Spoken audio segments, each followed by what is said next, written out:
Hey there everyone, Luke here. Now, before we get into talking about what we're going to talk about Dr. Stone this week, I just want to say one thing. I managed to find a PlayStation 2, I managed to buy it off someone, and I have been replaying Yu-Gi-Oh! Duelist of the Roses, and yeah, it's a pretty fun game. It holds up in my opinion as one of the best Yu-Gi-Oh! Games that was ever made, so yeah, it's still a fun game to play.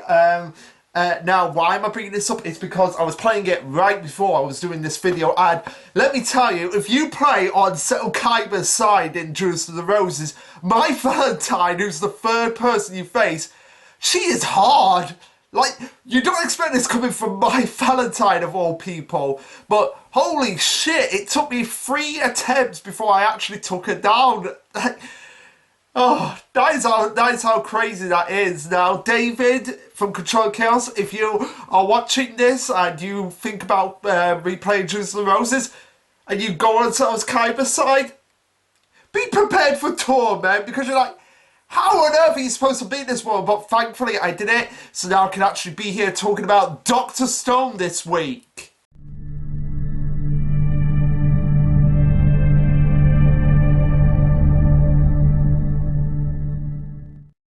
Now, I know what some people are going to be saying right now. It's like, Luke, Dr. Stone's on break this week. There's no Chapter 191. Yes, that is true, but you know what did end last week? Stone Wars, Season 2 of the anime. So, that's what this video is. It's going to be the new What's the Difference on Dr. Stone. Now, the reason why I'm doing it as like one big video and not just separate videos is because, really, that adaptation was one of the best adaptations that I've ever seen from any anime. Like, literally following the manga, just changing a few things here and there just to make it run more smoothly in anime form. And of course, we are getting Season 3, so we are getting real sweet at the start of Season 3, so fingers crossed we got Hall of Treasure Island as well with that. But yeah, it was one of the best adaptations, unlike a certain other adaptation. I'm looking at the volumes right now. If anyone knows me, you know my disdain for that anime that shall not be mentioned. But it has a certain character, begins with E, and has another character beginning with N and R. I can't remember their name. I can't remember their names. Nah, I'm just kidding. Promise Neverland. That abysmal train wreck of an anime ending, like. Holy shit, I mean, I know you've seen some pretty bad anime adaptations in the past, like, I don't know, I've never seen Tokyo Ghoul, so I'm just going off of what people are saying, but my god, Promised Neverland just takes the cake. Which, actually, now that I think about it, where's my phone? You know what we'll do? We'll check quickly exactly how well Dr. Stone is doing recently on My Anime. Not Dr. Stone, Promised Neverland is doing recently on My Anime list. Sorry to go off on a tangent here, but, you know, duty calls to find out, because if you guys have been following the Discord server, you know that I've been posting the ranking for Promised Neverland Season 2 on there, and on the Control Chaos server, and it's just been going downhill, so let's have a quick look. This is the most exciting I've found out for Promised Neverland in a while. My god, that...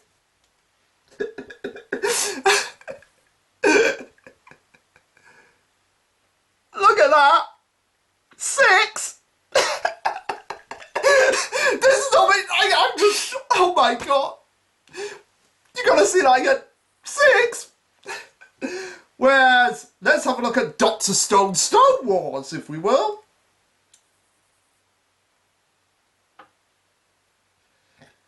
So Dr. Stone Stone Wars, very reasonable, very good. 8.25.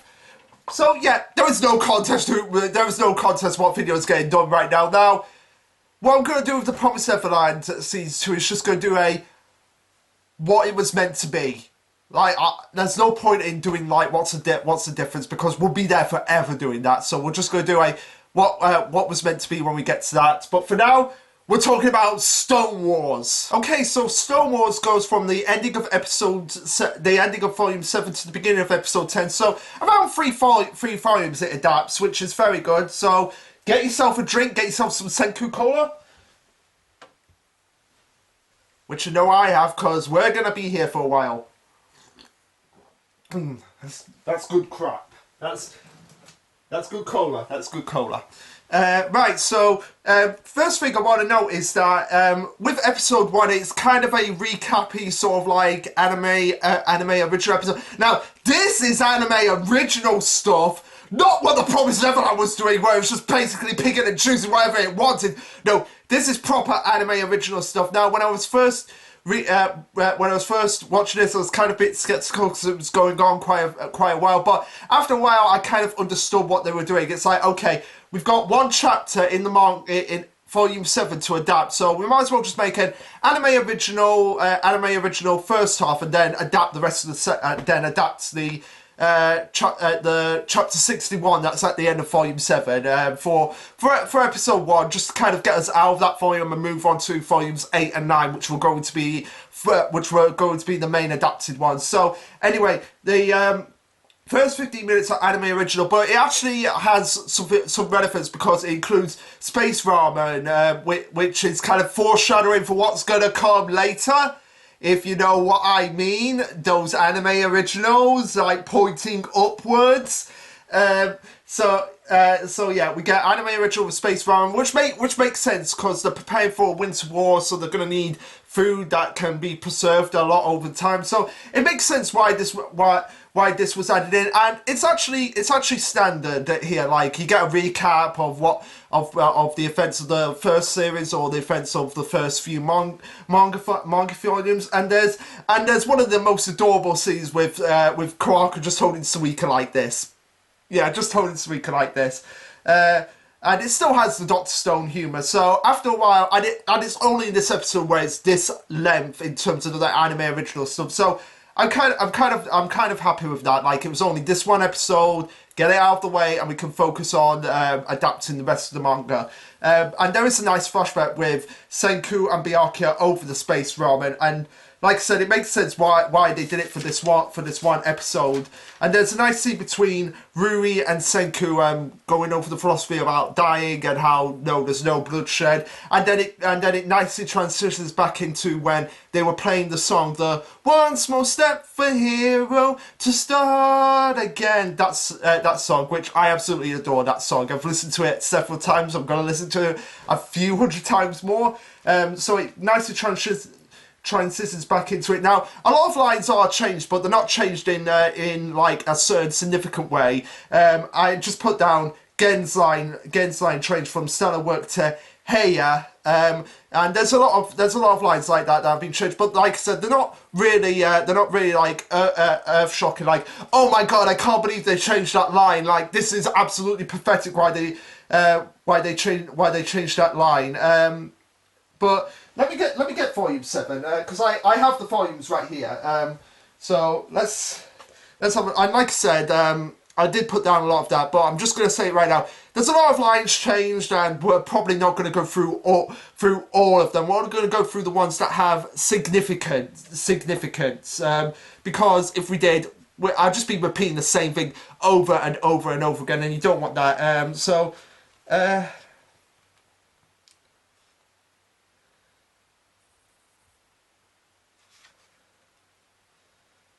we have war, but in exchange, yeah,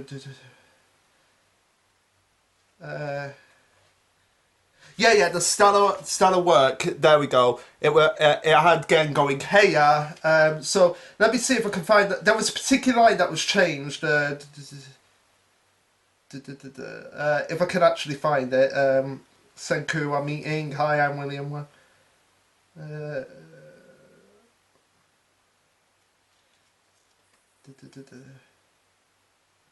I'm sorry about this, guys. I'm just.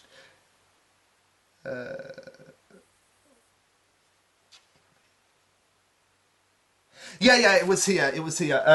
Senku doesn't mention like Taiju is relaying the message in the anime when it's him and Gen and and Chrome having that conversation.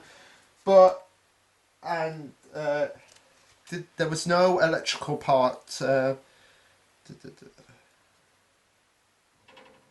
Yeah, and this was the only other part that was left out of the anime. But aside from that, like it pretty much adapted chapter 61 verbatim. Aside from those two small little changes, and obviously the line change from Gen. But like I said, with the line changes, we're not going to go through every single line change in existence in this anime adaptation, because if we did, we'd be here forever, and they're not really that like, oh my god, I can't believe that was changed from this to this, unless you're really looking for like absolutely perfection. Like, I'm just looking for it to just adapt verbatim the events from the manga without leaving significant plot points out. And also there are a few little lines cut here and there, like Magma's line is cut that he has right here, and also Kokio's line either here, or did he have another line in the manga? No, he didn't. So it had to have been that line. So yeah, like I said, the only little bits here and there, and I am going to go through the line cuts. I just turned the page and I've forgotten, like, oh shit, I did actually write that down. But there, that's episode 1. So now we can move on to episode 2. Also, I apologise in advance, guys, if I'm like flicking through everything. I really don't have a system in place here. But yeah, episode 2, which covers chapters 62 to 64, and it covers chapters 62 to 64. So it covers 3 chapters here. Now, the first thing that I noticed... oh, that's volume 9, not volume 8. Yeah, volume 8. Now, the first thing I noticed here is that... Mecha Senku, when you have this little instruction of how to make the flash bomb, that comes in after the flash bomb has gone off. Again, like I've been saying, they just change little things around to, I assume, make it more flow more smoothly with the animation. But that's not a really big change. It's just like changing what order, like, Mecha Senku comes in before the flash bomb goes off. Oh, the flash bomb goes off and then Mecha Senku comes in. Like, it's not really the end of the world that actually happens. But one thing I'm really curious about is why they changed Homura's face here, where she has like the little goofy face. You see it right there. Why that was changed from her to Senku doing that face. I guess it was because they tried to make, like, when it says, force him off, I doubt I'm stronger, which was Homura's line before that face. I assume it was to make Senku feel like, oh crap, I didn't think of this. So, not the end of the world. Not the end of the world with that change. Now, the other major change that I found in the manga is, if I can, it's just a few little things. Here we go. Is these lines right here. Now, I assume these were cut because because you have basically Suika, just a few more in the next.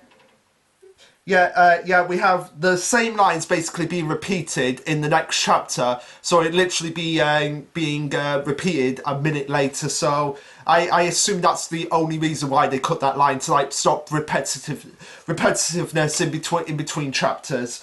Now, the next major thing that I found in that was that we didn't have this little flashback here from Kuraka, when she's like debating whether or not she is when Senku's actually asking her, have you killed anyone in cold blood before? Now, I assume that this was just cut because it was adding tension to what Kuraku's response was going to be when she said, of course I didn't, Senku. So I can understand why that flashback was cut, and plus as well, it was said earlier in the episode. This flashback was earlier in the episode, so it made sense why it was cut, why this wasn't actually needed. And also as well, the when they're talking about in the manga about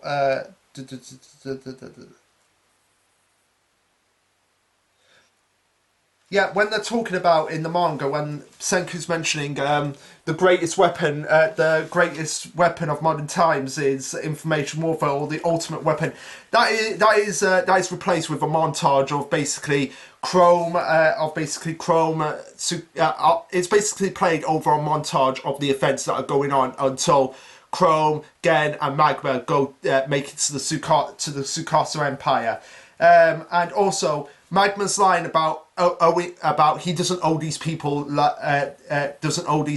anything is it comes after when Chrome is mentioning like these people. What was the line? It was something about weak. Let me see if I can find it. Now there is one thing I want to talk about when we get to it in a second.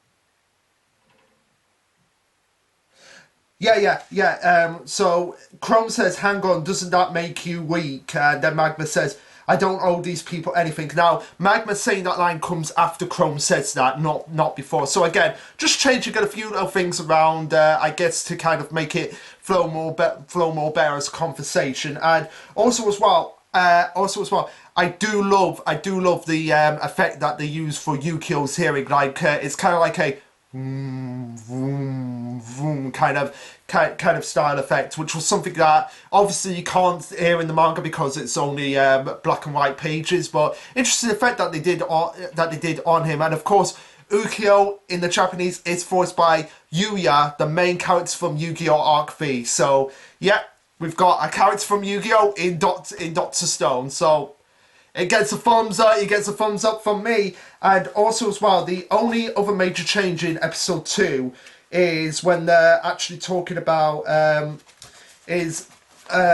this line where they say that we have the full connection, and they're like, "That's Taiju." That actually comes at the beginning of episode 3, and I feel like they cut that to move it to episode 3 because they wanted to end on the emotional moment of "I missed you so much I could cry," which I think was a pretty smart move on their parts. Now we're going to talk about something else that I've noticed in the manga that I don't think a lot of people have noticed. Now, because episode 3 pretty much has it verbatim, chapters 65 to 66, there's only a few small changes, like Yusuri, a line from Yusuri coming after Ruri and Kokio's lines of like, "Oh, the cell phone, I don't understand." Yusuri deciding who to recruit comes before we actually see the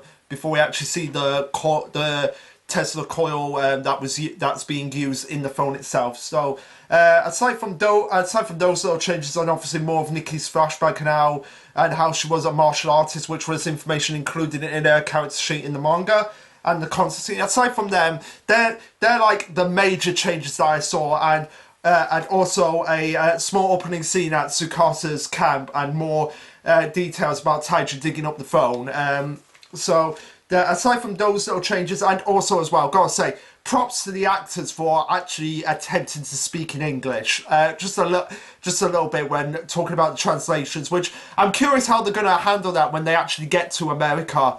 And the dub ignores like the whole translation, because in the Japanese version, Senku goes, I am Lillian or Gen's translator," whereas in the dub he goes, "I am their assistant." So that we don't get any of that in the dub. So it was wise for them to avoid that. I have checked this. So aside from those changes that I mentioned, not really much to talk about with episode 3. So we can skip on to episode 4 in a minute. But one thing I want to talk about is the fact is in regards to the cell phones. Now, we all know that at the end of the first season, or at the end of, at the end of the first series, they were like, "Let's get that second cell phone up and running." But if you actually stop to think about it, there's actually 3 cell phones. Yeah, nobody thinks about that. There are actually 3 cell phones. Because okay, I have checked this. I have, honest to God, checked this. I have been through the manga and I have scoured everywhere. Now, Okay, so we have the first cell phone, which is back at Ishigami Village. Like, we all know there's a cell phone in the observatory in Ishigami Village. Then Gen, Chrome, and Magma take a cell phone to Senku's grave, where Taiju is. Like, we all know that. Then afterwards, we see a cell phone. Like, we're moving forward a little bit here. We see a cell phone at the camp, which the Kingdom of Science cell outside the Tsukasa Empire, and we see Gen talking with Yukio. So, okay, and then we see Tsukasa destroy the cell phone at Senku's grave, which Senku uses to defeat Hyoga at the end of Stone Wars. And then all of a sudden, and then they're using one of the cell phones to power the refrigerator because they're using the gold wire in the cell phone to power the refrigerator to preserve Tsukasa. But as well, we have a cell phone that Chrome uses to contact Ishigami Village. So there is still a cell phone in Ishigami Village even after the Kingdom of Science left, for Chrome to contact the elders at Ishigami Village and say, yeah, there was no bloodshed. So, and also as well, if people are thinking like, well, they could have rebuilt one of the cell phones. Yes, that is true. They could have rebuilt one of the cell phones, but they still needed a cell phone to be rebuilt, to be reconfigured into the refrigeration unit. And the thing I bring up is that if that was the case, then how do you explain this from the end of Treasure Island when Ruri calls Senku? So yeah, there are 3 cell phones out there. There is no getting around this. There are 3 cell phones in Dr. Stone, and if anybody can actually figure it out as well, and I can actually prove it. Like we'll move a bit ahead. So we have let me see here. So let me see. Let's get to it. Okay, we have it here. Okay, you can see the cell phone being destroyed, the one at Senku's grave. Okay, you see that?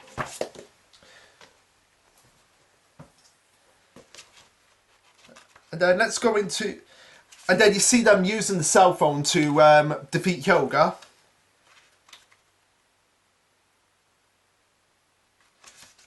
And then you see Chrome on top of here in chapter 82 talking with the village elders over the phone about the victory over the Tsukasa Empire. So yeah, there are 3 cell phones out there, and like I said, one was used to be reconfigured into the refrigeration unit. So it's not a plot hole, but I just thought that would be something interesting to bring up when you actually stop to think about it. And I've been saying this to many people, and they're like, holy shit, Luke, good observation. Like, Party Jams was first, and for Boyo on Discord, they were the first ones like, holy crap, you might actually be right. There might actually be 3 cell phones when you stop and think about it. Okay, so now moving on to episode 4, covering chapters 67 to 68. See what they're doing here? They're only covering 2 chapters. This is how you do it, Promised Neverland. But anyway, there's more explanation in the anime that Nikki does about Tsukasa Empire and how all of them don't worship him, which is great foreshadowing to what happens with Yukio and why he's kind of acting on his own accord at times. And also Magma's "Where did he go?" panel. So like, where did he go? This comes after Chrome is captured, and there's more scenes of actually Magma trying to attack Yukio as well. So they again, there's no again, like I said, these scenes, they're only very brief. They're only like about 5 or 10 seconds long. And if you've seen that Shonen OG, I apologise if I said your name wrong, man. But if you've seen his Dr. Stone video on season 2, you'll know that there is filler done right. And also, because I completely missed this point, is that back in episode 1, like, oh my god, I am getting so excited here, so worked up that I'm forgetting notes that I put down. Okay, so back in episode 1, you thought I'd forgotten this, but like I just remembered it. You see, there's a small scene of Tsukasa, which was in the trailer, of him rubbing the snow off someone. Like, he's on a beach and he's rubbing the snow off someone. Now, a lot of people thought that this was Mirai, him included, which is why he thought there was going to be a retcon. But no, it turns out that that girl just reminded him of Mirai, and he kind of had a soft spot for her. So he's kind of like, if only this was Mirai. So yeah, that's something I totally forgot. But anyway, chapter 68 and 67. There's more more scenes of Manga's attack. Now there is a thought here from Yukio. If I can actually get to it. Yeah, it's this fort right here, like that flag. That's completely cut. That's completely cut out. Which again, it was probably done to add more tension to the situation. Like, would Yukio actually kill Chrome? I'm sorry about that. And there's thoughts added from Chrome about Ukio not trying to kill him as they're walking to Tsukata's empire, and Tsukata liking Chrome's spirit and asking if he's with Senku. That's added. Now I need to find this line about enemy territory. I put it in. So let's see. It comes.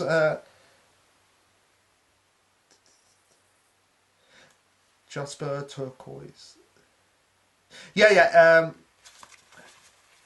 This line here from Turquoise when Kaku's getting really pissed off that Chrome was captured. That's actually given to her father, which makes more sense for Kokio to actually say that to his daughter. So yeah. That line was changed. Like some people get other people's lines that actually make sense, and there's gonna be a report coming up here. Yeah, because we have episode 5 coming up, which covers chapter 69 and 70. There's going to be a point coming up here where that is actually more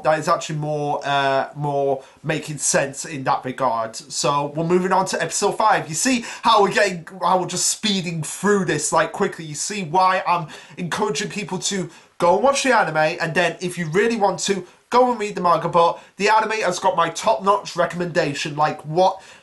As a fan of the manga here, like, I'm not being biased like I am with Promise Neverland. Like, Promise Neverland, the manga is better. And also as well, like I was saying, and also as well to show bias, go and read the Yu-Gi-Oh manga, but also go and check out the Yu-Gi-Oh anime. I'll even throw that in for a curve. And also as well, you can watch Pokemon if you want, but go and read the Pokemon Adventures manga. Like, I'm not biased either way. Like, if the adaptation is really well handled, it'll get my recommendation, like it has done right now with Dr. Stone. Like, very few changes that I can think of, and most of these are just nitpicks anyway, but we got to get through them. And like I said, it would have been impossible to do like every episode as like one full video and make 20 minutes out of them. So that's why we're doing just one long marathon. Now, episode 5 has what I feel is the most in terms of anime added stuff. Oh,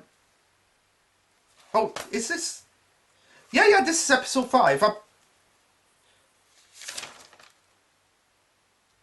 Oh, no, it's episode... Wait, let me just check quickly.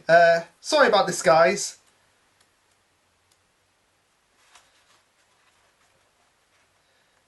Oh, no, this is still episode 4. This is like the second half of episode 4. I don't...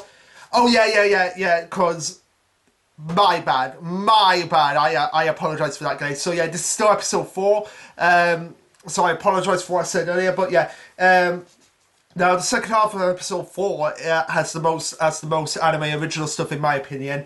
Like, for example, there's a flashback to how when they're actually making the automobile, there's a flashback to how Gen, Ginru, and Kinru actually got the B rights, and you just see like pimples on their faces and everything. And there's more details about how the wax works, which again, I like that these details are added into the anime, because not only does it get a chance for them to expand on the manga, but it gives them the chance to have some runtime without them actually thinking up like, okay, how can we come up with like pointless filler? No, they're actually adding in details that need to be expanded upon from the manga, which is something Promise Neverland should have done. Like, that's the thing about this. Like, you can make changes. Like, changes have to happen. Like, I understand that. I really understand that. But it's gotta be changes that make sense. Like here, like. How they got the beeswax, it was not in the manga. Like, more details on how the beeswax is actually going to be used was not in the manga. And also as well, one thing that the manga that I was like confused on looking back on the manga is that you have this line here from Gen when they're actually getting the stove. Now, that's fine and dandy, except the problem is that because they're at Ishigami Village when they're getting the stove. Now that's fine and dandy, except the problem is that Gen at that point was at the water wheel with Senku, so it makes sense. Like, okay, Gen can't be in two places at the same time, so they replaced Gen's line with Rui's line, and it makes more sense for Rui to say something like that, given that she's Senku's ex-wife. So it makes more sense for her to say that. Now, the thing. Now, the other major thing from that episode is that. Let me get to it. Yeah, this part here, where they're actually having the narration of, like, for the villagers, this was their first time laying eyes on a self-preparing object. Yes, none other than the Industry Revolution. Or it might have been Gen actually narrating this. But it's replaced with a small filler fantasy scene of them actually, of imagining them on a train, which, yeah, I'm kind of upset that they didn't include that line, but at the same time, that filler scene was pretty dope. Like, just seeing everyone in their modern industry revolution outfits on a train.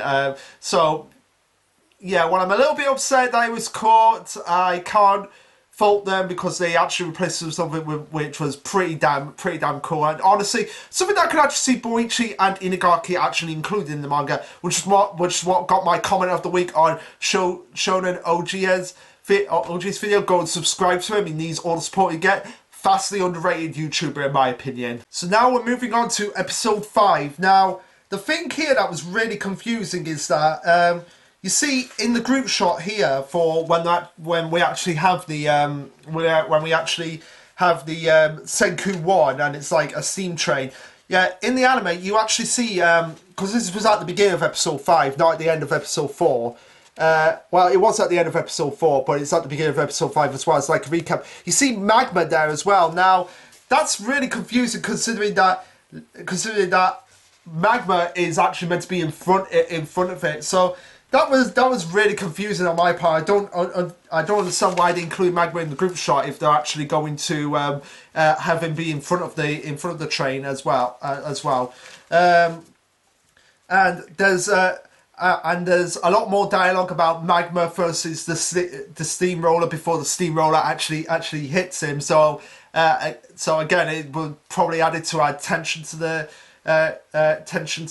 situation, and there was moments added of Senku being sentimental about everything, which I like moments that are added like that because it showcases Senku's true personality underneath that cold exterior that he sometimes gives off to the people, that he can be sentimental about things, and that's one of the things that the villains actually knows about, that Senku's sentimentality is his greatest weakness. And there's an extra scene of Chrome being thrown in jail, and there's more reaction lines in the episode. And one thing I want to say here is, like, aside from the fact that episode 5 covers chapters 69 and 70, one thing I want to notice here is that okay, let me see if I can find it.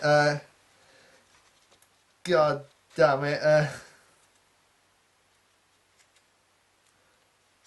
So okay, we have Senku struggling here to help push the steam grider up the hill. Let me see if I can find it. Yeah, it's here. It's right here. Okay. Okay, so Suika's line is changed to Suika basically gets weed, basically, and also as well, the anime pretty much is like, yep, Suika is stronger than Senku. Like, look how much that little girl is lifting compared to Senku, who like struggles to lift like one clay pot at times. So yeah, physically Suika is stronger than Senku. Just wanted to add that in. And also there's a fantastic, when they say that we're going to transform the Steam Gorilla, there's a fantastic like Kamen Rider Power Rangers transformation of the Steam Gorilla that's in the that's in the anime. So that was episode 5, so now we can move on to episode 6. Blimey, we're already halfway there. Okay, so now we can move on into volume 9, which, yep, I have right here. Now, at the beginning of episode 6, we get more talks about the plan from Senku, as well as we get a scene where Tsukasa and Hyoga are talking to Yo and Miyamiya, the reporter chick. Obviously because this is Yo's introduction episode, so they thought like, okay, we might as well introduce him in a filler scene early to kind of get the audience accustomed to who he is. And there's also another point of like Chrome thinking like, what would Senku do in this situation? And there's more details in the episode of the flashback, because we do see the flashback from Yo. If I can get to it. If I can find it, let's find it. There it. Yeah, right here. This little flashback from Yo, when he was in his cop days, that's expanded upon dramatically how when he was cop and how he beat up people, and then he was like, right, you're fine. And also we've got moments of him like fantasizing over Miyamiya, which obviously that's something he would do. Now I did put Yo's flashback cut. Yo's flashback cut. Oh no, I know what it is.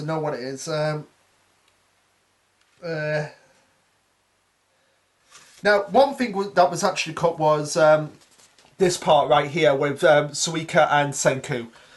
Now, the details of it weren't cut, but just the imagery of seeing them together on that, they were cut. Now, let me see. I believe it was.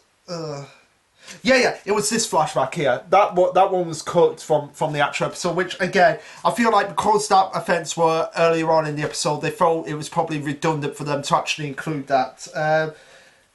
And sorry that I'm just fiddling around here, guys. So, and there's more praise from Chrome actually escaping from the Kingdom of Science, escaping from Tsukasa Empire back to the Kingdom of Science. And one major change that I've noticed from the manga to the anime is right here. It's right here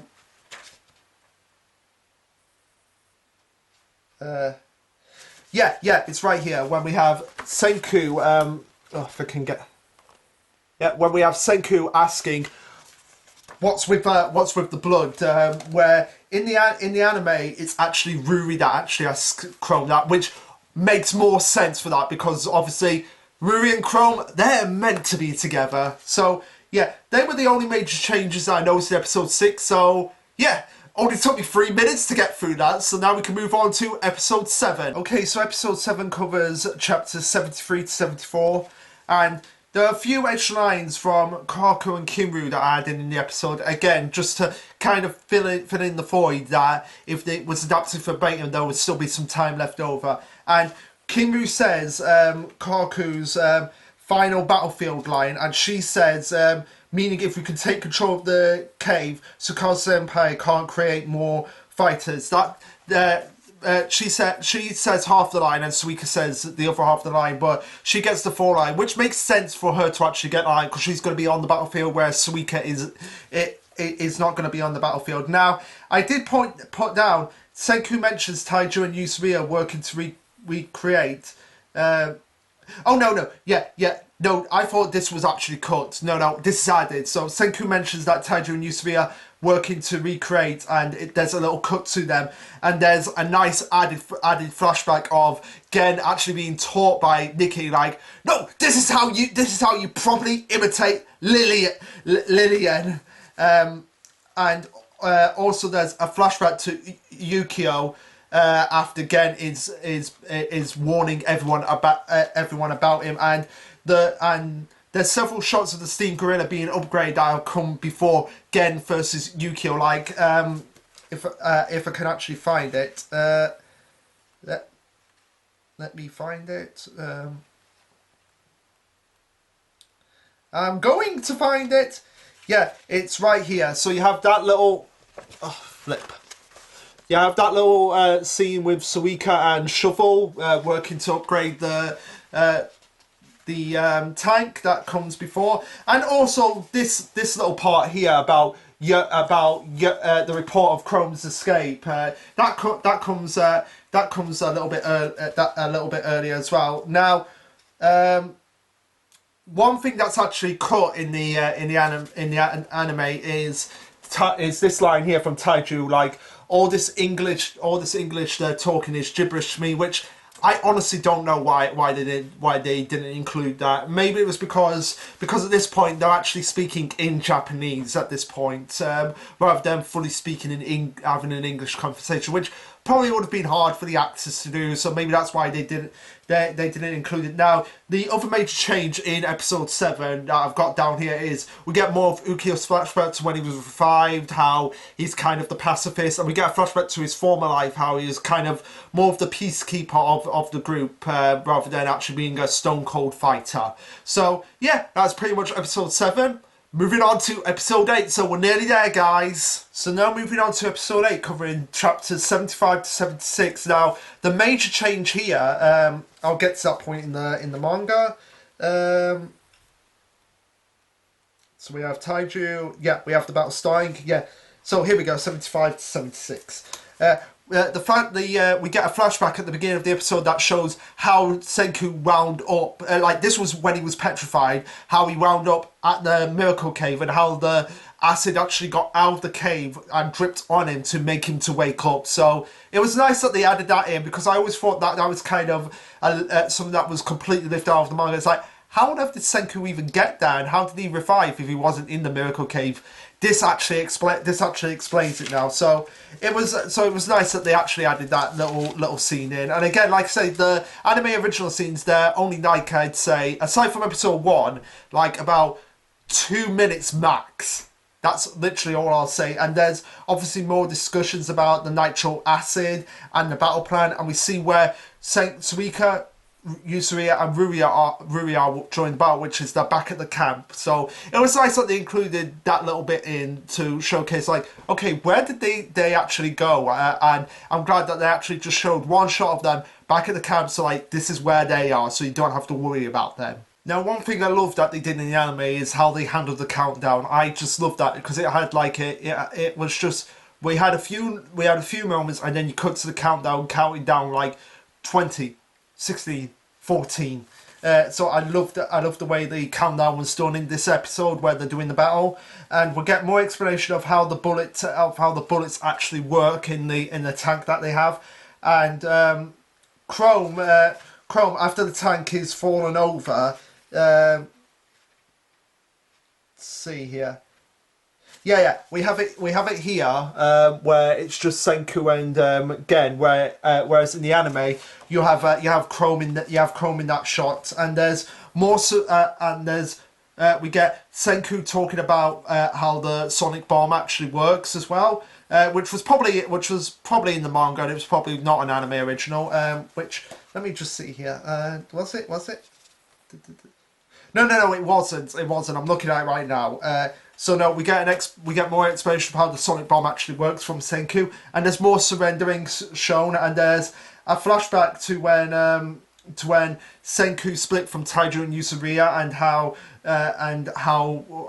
what they would be doing, and the other major change that we have here is, let me get to it. The final battle, everyone run. Yeah, we have Hyoga saying that little bit of narration there. So that's what comes from Hyoga, which I think was probably done just to, again, make Hyoga seem more foreboding and intimidating. And after this, the only major change is like everyone reinforces that they are on Senku's side, what he's done for them, how he's changed them, and how they're like, we are going to stand behind Senku in science because we believe in him. And Kokyo even though he was completely against Senku at the beginning, actually stepped forward and said, Senku's our leader. So it was nice that they added those little bits in to kind of give the reinforcement of the kit of the Ichigo Finishing Kingdom besides like Senku's our leader, we're on his side, so if you want to get him, you're gonna have to go through us. So I like moments like that, and also there's a flashback to when Kawaku first saw Tsukasa and she fully introduces herself right then and there, because it's been a year since they actually had that conversation at this point in the manga, and that was episode 8. So now we can move on to episode 9, which covers chapters 77 and 78. Now the major changes here, and there's only like about three major changes here, and pretty much the anime original changes. But the first one that I spotted was like we actually see the paper plane conversation after Tsukasa sees them, because just seeing his reaction, and then like, oh, they're making paper planes in the manga, that kind of like ruined the moment. So they actually swapped that around, and you actually see the paper planes and then you see the conversation, which actually works a whole lot better for like, oh my god, they're actually making paper planes and there's something off of them. So that was kind of nice that they actually added that little bit in there. And there's more of the flashback, like I said, just expanding on the flashbacks a little bit more, showing Tsukasa's family life and how he first became a cage fighter and how he always visited Miraya. And there's a montage after the battle of everyone preparing to find Miraya, and Tsukasa actually and there's a scene with Tsukasa actually taking them to where Shelshi was, and Yukio actually asking Tsukasa about his resolve, and Tsukasa actually explained to Yukio and everyone what his resolve actually was, that he had to play devil's advocate for the sake of the world. And there's one line that he says in the anime original scene that this that it's just a truce on Tsukasa's part to find his sister, which again, I'm not sure if I really like that was actually added in there, but I'll leave you guys to actually decide if Tsukasa's saying like, just notice Senku, this is just a truce, I'm not fully on your side. So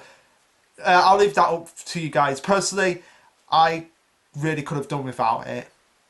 But yeah, that was episode 9. See how I did the episodes, most of episode 8 and 9 in the single span. So now we can move on to episode 10. Also, I apologise if you hear a guitar upstairs. That's my brother doing that for this last little bit. But yeah, moving on to episode 10, covering chapters 79 to 81. So this is the only other chapter in the entire season 2 that actually covers 3 episodes fully. I know episode 11 covers a little bit of chapter 84, but we'll get into that, and it's only a little bit, it's not the full chapter itself.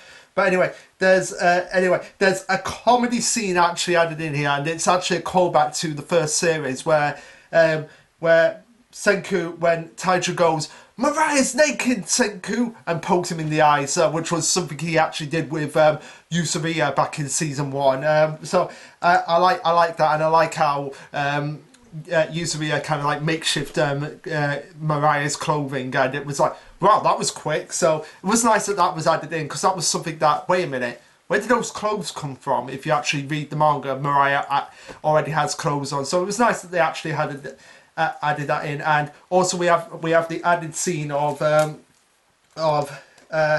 if I can get to it, we'll move a little bit forward.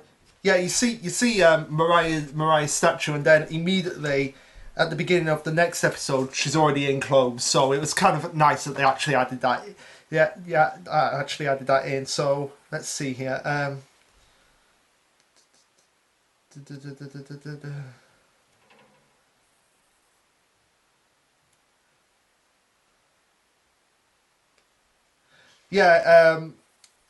Yeah, it was like around here, like when we're having Hyoga's attack on the Miracle Cave, like, and they're actually figuring out, and they're actually deciding like who could have actually done this, and Senku actually figures out Hyoga's plan, and we actually see more people, we actually see the actual destruction of the Miracle Cave itself, and not just the aftermath, which was a nice touch. And we get more of Kawaku's frustrations about what's actually happening, and how Hyoga's actually acting in this situation. So now that is the end of volume 9. So now we can move on to talking about a bit of volume 10. Now, the thing that I loved in episode 10 is after this part here, when Tsukasa was like, I'm going to do the fighting, you hear the second opening from the first season actually playing up, which I always like when animes actually do that, when they actually play the opening zone during a really intense moment. Now, this part right here, where they actually do the fist bump, that comes after this part right here, this page right here. But before this page, so that was nice, and again, it kind of like allowed for the conversation to flow a little bit, a little bit more smoother. Now, the bulletproof vest and how Senku actually created it, because Hyoga asks about that after he's been electrocuted, but he asks this in the anime before he's electrocuted. So again, it adds more to like the suspense in the moment, and then it's just more satisfying when we actually do get to that moment of that. Of that actually happening, and of course it ends on the episode 10 ends on the slap of the high five from Senku and Tsukasa. So that's the end of episode 10. So now we can move on to the final episode, episode 11, which covers chapters 82 and 83 and a little bit of 84. Now, the major changes that I found in episode 11 is that Gimu's line of rules are rules, like obviously mocking his brother, are cut. But also as well, one major change that I did actually like is that, okay, you see Senku's clothes damaged in this panel right here. Like, you see his clothes there. Immediate next page, his clothes are stitched back up. So yeah, that was kind of like a bit like, whoa, when you actually look back at it. So yeah, his clothes in the anime are still damaged until they actually get back to the camp after capturing Hyoga and Homaru and taking back Tsukasa. Now, if I could, Flaming Nora, getting a little bit overexcited. Now, this line here from Yo is actually moved back a bit to when after the manga artist arrived, because I guess it was just so that they could actually have all of Yo's dialogue together rather than actually splitting it up. So that was kind of a nice touch that they actually did there, and a much more better touch here is that Miyamiya is actually in the cave when Tsukasa when they're actually deciding what they can do with Tsukasa. Miyamiya is there and saying Kasuki's line instead of Kasuki being there, which again is a nice touch, because Kasuki is where the manga artist is actually revived. So it's this line right here that Kasuki has, that Miyami actually says, which makes more sense for Miyami to actually say that because of how loyal she was to Tsukasa. Now, part 3, let me get to it. So like this page right here, that's cut out for the most part, along with most of this. Like that point right there at the bottom, that's actually included at the end of the episode, but that point right there at the top, that's not included. So I guess they're going to include that bit at the beginning of season 3, which would make the most sense for that to actually be included, to give kind of like a little bit of a recap. But the major thing here is that when they're actually having the pointless conversation, Senku and Tsukasa, Senku actually continues on even after Tsukasa has died from the poison mushrooms. He continues on talking to himself, but also trying to reassure himself that everything's going to go okay. But you can actually hear in the anime that he's kind of like choking up about actually having to do this, and also the song playing over the montage of everyone just working to get the Kingdom of Science up and running to integrate with the Tsukasa Empire. That was a nice touch, and we get callbacks to previous locations that we've been to before, including Senku's first treehouse when after he woke up. So there was nice touches that I really appreciated about that, and the song was really nice as well. So hits you right in the fields there. Now, pages 82 and the first 2 pages of chapter 84 are put forward to make the final scene run a little bit more smoother. And at the end of chapter 83, if I can get to it,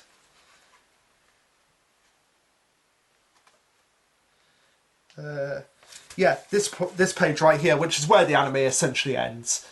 the planes are replaced by everyone being in pirate outfits, which makes more sense because you don't want to ruin the moment when planes actually are reintroduced when we get to America. So I like that was included, and the boat page of them moving for boat page in chapter 84 is move forward, this part right here, but we don't get the aircraft carrier, which was kind of dumb in my opinion. But we got the pirate ship, which I think would make the anime only fans a little bit more giddy with excitement. And of course we end on Ryusui's statue with the words "to be continued." So that was Stone Wars in a nutshell. Like I said, not really much in terms of major changes, and certainly nothing skipped over. That's what I can say. That's what I can appreciate about the Dr. Stone anime, is that nothing was skipped over. Just changed slightly here and there to make the scenes run a little bit more smoother, and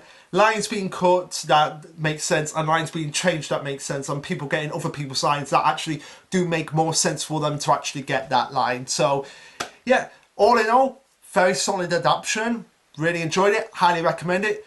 Even if you're an avid like manga only reader, go and check out the anime, and check out season 1 as well, because that was really good adaptation as well. That gets my high recommendations. But that was a long video to get through. I'm glad I got through it. And now next week we get chapter 191. So look forward to seeing how they get rid of Stanley in this at the end of this final battle in the current storyline. But anyway, guys, what did you think of this anime adaptation? Let me know. Like, subscribe, comment, all that jazz. And this will be Luke signing off. Later, guys.